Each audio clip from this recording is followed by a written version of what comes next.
شروع اللہ کے نام سے جو بہت مہربان اور نہایت رحم کرنے والا ہے۔ لاکھوں درود و سلام آپ صلی اللہ علیہ وسلم پر اور آپ صلی اللہ علیہ وسلم کی آل پر۔ پیارے ناظرین، ایک شخص حضرت ابراہیم بن ادھم رحمۃ اللہ علیہ کی خدمت میں حاضر ہوا۔ نوجوان تھا، کہتا ہے حضرت گناہ کا مرتکب ہوتا ہوں، چھوڑا بھی نہیں جا سکتا، ڈر بھی لگتا ہے کہ عذاب ہوگا۔ آپ ایسا کریں کہ مجھے کوئی طریقہ بتا دیں کہ میں عذاب سے بچ جاؤں اور گناہ بھی کرتا رہوں۔ اللہ والے بڑے دانا اور بینا ہوتے ہیں، دھکے نہیں دیتے، وہ محبت اور پیار سے بات سمجھاتے ہیں، دل بھی اتارتے ہیں۔ حضرت نے فرمایا، ہاں میں تجھے طریقہ بتاتا ہوں۔ وہ بڑا خوش ہو گیا اور بات سننے کے موڈ میں آ گیا۔ کہنے لگا، حضرت وہ کون سا طریقہ ہے کہ میں گناہ بھی کرتا رہوں اور عذاب و سزا سے بھی بچ جاؤں؟ آپ رحمت اللہ علیہ نے فرمایا کہ بھائی پہلی تجویز تو یہ ہے کہ اگر گناہ کرنا ہے تو اللہ رب العزت کی نگاہوں سے اوجھل ہو کر کر لیا کر۔ اب وہ سوچتا رہ گیا، کہنے لگا، حضرت یہ کیسے ممکن ہے کہ میں اللہ رب العزت کی نگاہوں سے اوجھل ہو کر گناہ کروں؟ یہ تو ممکن ہی نہیں۔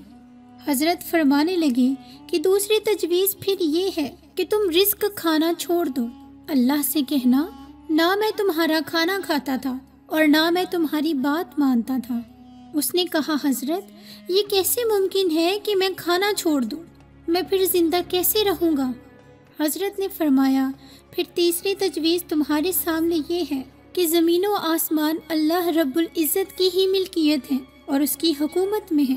اس طرح اللہ بادشاہ ہے اور بادشاہ کی نافرمانی اس کے ملک میں رہ کر کرنا یہ ٹھیک نہیں ہے، لہٰذا اس سے باہر نکل کر نافرمانی کرنا۔ اللہ پاک بھی قرآن پاک میں عجیب انداز سے فرماتے ہیں، اگر تمہارے اندر استطاعت ہے کہ زمین و آسمان کے کروں سے باہر نکل سکتے ہو تو نکل کر دکھلاؤ۔ نکلو گے؟ کس دلیل سے نکلو گے؟ یہ تو بالکل ویسی ہی بات ہے جیسے گھڑے کی مچھلی جائے گی تو کدھر جائے گی؟ وہ نوجوان شخص کہنے لگا، حضرت یہ بھی نہیں ہو سکتا۔ حضرت نے چوتھی تجویز فرمائی، اچھا پھر ایک طریقہ اور بتاتا ہوں، وہ یہ ہے کہ جب موت کا فرشتہ آئے اور روح قبض کرنے لگے تو انہیں کہہ دینا کہ تھوڑا انتظار کر لو تاکہ میں توبہ کر لوں۔ اس نے کہا، حضرت وہاں تو انتظار کا تصور ہی نہیں، جب موت آتی ہے تو نہ ایک لمحہ آگے ہوتی ہے نہ پیچھے ہوتی ہے۔ اس کا جواب سن کر حضرت نے پانچویں تجویز اس کو بتائی۔ فرمانے لگے، ایک طریقہ اور بتاتا ہوں، وہ یہ ہے کہ جب قبر میں تم کو دفن کر دیا جائے، اس وقت منکر نکیر جب تمہاری قبر میں سوال پوچھنے کے لیے تشریف لائیں تو جس طرح آج کل لوگ لکھ کر بورڈ لگا دیتے ہیں، نو ایڈمیشن وداؤٹ پرمیشن، کہ اجازت کے بنا اندر آنا منع ہے، تم بھی کہہ دینا کہ بغیر اجازت اندر کیوں آئے ہو۔ نوجوان کہنے لگا، حضرت میں ان کو کیسے منع کر سکتا ہوں؟ بالآخر آپ رحمت اللہ علیہ نے اس کو چھٹی تجویز فرمائی۔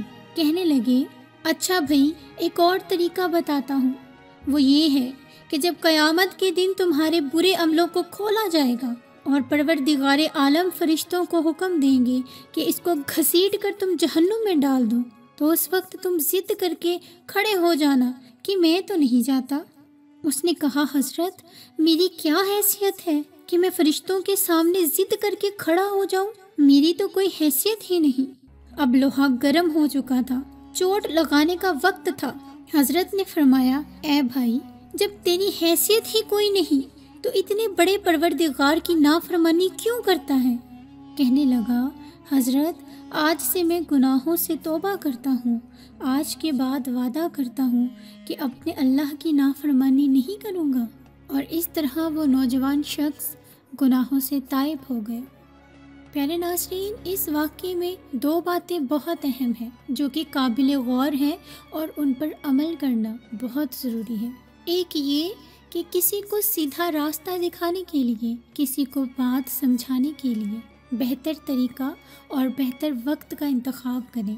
یقیناً اگر کوئی ایسا شخص ہمارے پاس آئے اور کہے کہ میں گناہ بھی کرنا چاہتا ہوں اور عذاب سے بھی بچنا چاہتا ہوں تو ہم اسے دھتکار کر باہر نکال دیتے۔ لیکن دیکھیں اللہ والے نے کیسا خوبصورت طریقہ اپنایا۔ دوسری بات یہ کہ جب کسی کو نصیحت کرے تو بہتر انداز میں کرے۔ میں امید کرتی ہوں کہ اس واقعے سے ضرور آپ نے بھی سبق حاصل کیا ہوگا۔ اگر آپ کو ہمارا چینل اور ہمارے چینل کی ویڈیوز اچھی لگتی ہیں تو ہمارے چینل کو ضرور سبسکرائب کر لیجئے۔ اس کے ساتھ ہی مجھے دے اجازت، اگلی ویڈیو تک دعاؤں میں یاد رکھیے گا۔ فی امان اللہ۔